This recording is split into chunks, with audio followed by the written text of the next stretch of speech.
त्योहारी सीजन जैसे ही शुरू होता है, बाजारों में मिठाइयों और दूध से बने उत्पादों की मांग तेजी से बढ़ जाती है। इसी बढ़ती मांग के बीच अक्सर मिलावटखोरी का खतरा भी बढ़ जाता। इसे देखते हुए खाद्य सुरक्षा विभाग पूरी तरह सतर्क हो गया और मसूरी में मिठाई और दूध उत्पादों की दुकानों पर अचानक छापेमारी कर सैंपल लिए जा रहे हैं। वरिष्ठ खाद्य सुरक्षा अधिकारी कपिल सिंह के नेतृत्व में विभाग की टीम ने मसूरी के कई क्षेत्रों में जांच अभियान चलाया। इस दौरान एक सप्लाई वाहन से दूध और पनीर का सैंपल लिया गया। लंडौर क्षेत्र की एक मिठाई की दुकान से काजू कतली का सैंपल भरा गया। अन्य 2 मिठाई की दुकानों से भी मिलावट की आशंका को देखते हुए सैंपल ले लिए गए। सभी सैंपल को जांच के लिए राज्य खाद्य प्रयोगशाला भेजा गया। रिपोर्ट आने के बाद ही पुष्टि होगी कि सामग्री शुद्ध है या मिलावटी। मसूरी ट्रेडर्स एवं वेलफेयर एसोसिएशन के महामंत्री जगजीत कुकरेजा ने विभाग की कार्रवाई का स्वागत करते हुए कहा कि त्योहारी सीजन में ग्राहकों की सेहत से कोई खिलवाड़ न हो, इसके लिए नियमित जांच बेहद जरूरी है। व्यापारी संघ विभाग को पूरा सहयोग देगा। उन्होंने मिठाई विक्रेताओं को भी निर्देश दिए कि वे किसी भी हालत में गुणवत्ता से समझौता न करें और मानक खाद्य सामग्री का ही प्रयोग करें। आज खाद्य सुरक्षा विभाग द्वारा यहाँ पे एक रूटीन चेकिंग के तौर पर यहाँ पे जो है कुछ दुकानों पे सैम्पलिंग करी गई है। साथ ही साथ कुछ वाहन जो देहरादून से माल सप्लाई करते हैं उनकी भी सैम्पलिंग करी गई है। Vyapar Mandal Mussoorie traders and welfare association का पूरा सहयोग हम उनको देते हैं और हमारा भी उद्देश्य यही है कि देखिए उच्च क्वालिटी का सामान ही दुकानों पे बिकना चाहिए।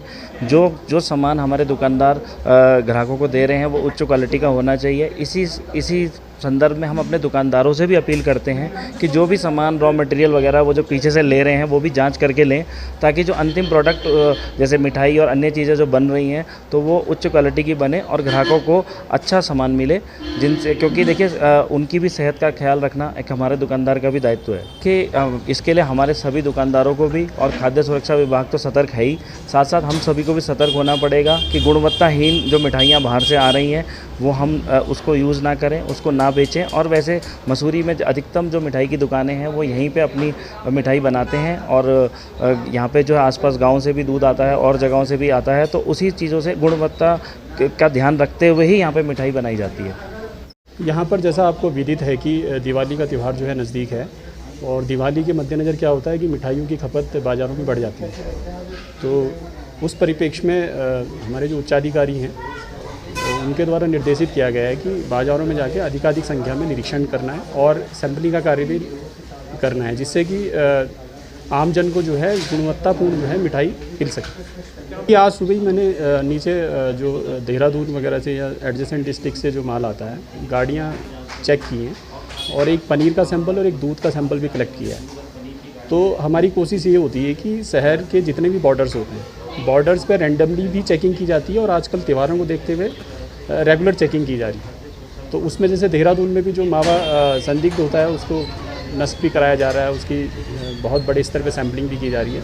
तो आज मैं मसूरी आया था तो मसूरी में भी जो मार्केट है यहाँ के वहाँ पे इंस्पेक्शन का कार्य और सैम्पलिंग का कार्य किया जा रहा है। पनीर या और जितने भी खाद्य पदार्थ होते हैं जब ये सैंपल लेके लैब को भेजे जाते हैं और लैब में जब सैंपल फेल होता है तो दो तरह की स्थिति होती है, या तो सैंपल सब स्टैंडर्ड आता है या अनसेफ आता है।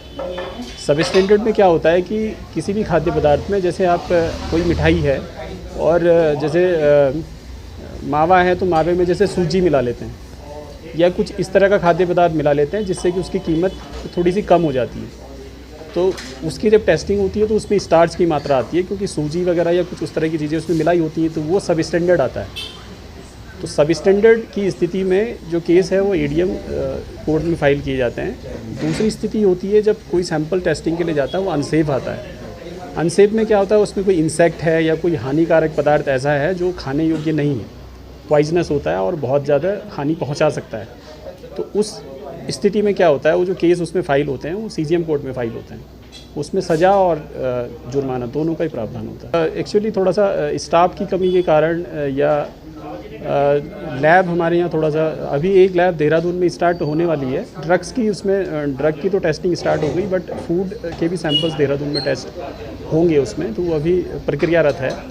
तो कोशिश ये की जा रही है कि समय से जो है सैंपल्स की रिपोर्ट आ जाए और जब सैंपल से रिपोर्ट आएगी तो समय से जो है केस फाइल हो पाएगा और जो मतलब आम जन है उनको जो है अच्छा जो खाद्य पदार्थ है वो उपलब्ध हो सकेंगे।